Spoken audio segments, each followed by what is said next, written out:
اب اس کے بعد اس سورہ مبارکہ میں یہ بڑا عجیب مقام ہے اس اعتبار سے قرآن کا. عجیب کے معنی کیا ہے؟ دل لبھانے والا، حسین. یہاں اللہ کے تقوی کا جو مقام اور مرتبہ واضح کیا جا رہا ہے اللہ کی نگاہ میں، اگر واقعتاً حقیقی تقوی ہے، صحیح تقوی ہے، قلب کا تقوی ہے، جیسے کہ حضور فرماتے تھے اپنے دست مبارک سے 3 مرتبہ آپ نے اشارہ کیا اپنے سیرہ مبارک کی طرف. التقوی ہا ہونا، التقوی ہا ہونا، التقوی ہا، تقوی یہاں ہوتا ہے.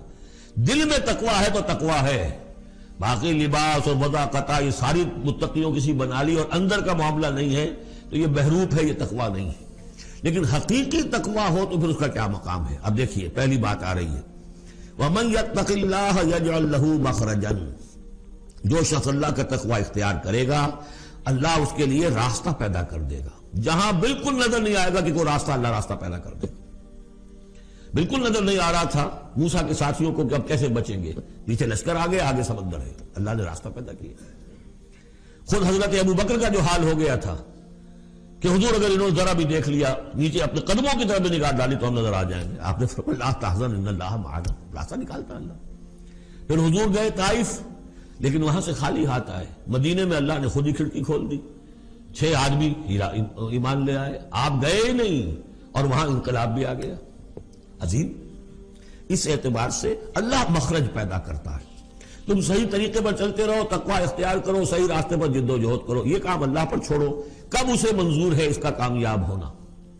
جب ہوگا وہ راستہ ایسا کھولنے کا کہ تمہیں گمان بھی نہیں ہوگا. وَيَرْزُقْهُ مِنْ حَيْثُ لَا يَحْتَسِبُ، اور اسے رزق دے گا وہاں سے جہاں سے اسے گمان بھی نہیں ہوگا.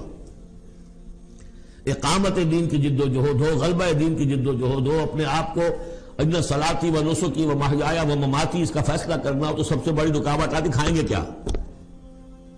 تو اللہ تو کہتا ہے راضی میں ہوں. ہے ایمان اور یقین اس پر؟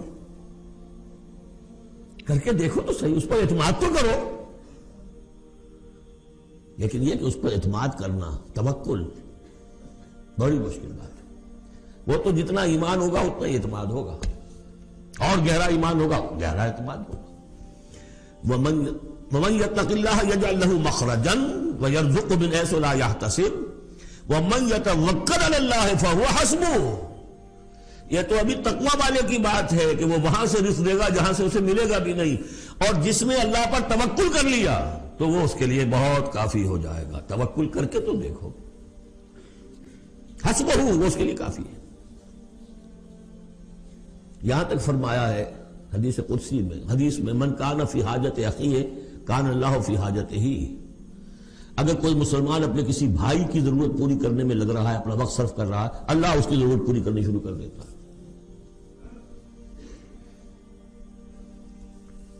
فکر ماں در کار ماں آزار ماں، کار ساز ماں بے فکر کار ماں.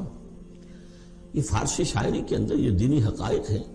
کار ساز ماں بے فکر کار ماں، میرا کارساز میرے کاموں کی فکر کر رہا ہے، میں نے اپنے آپ کو اس کے کام کے لیے لگا دیا. وہ دنیا میں بھی ذرا سا بھی کوئی شریف انسان ہوگا، آپ اس کے ہو جائیں وہ آپ کو چھوڑ دے گا پھر کہیں؟ شرافت ہو، مروت ہو اس میں.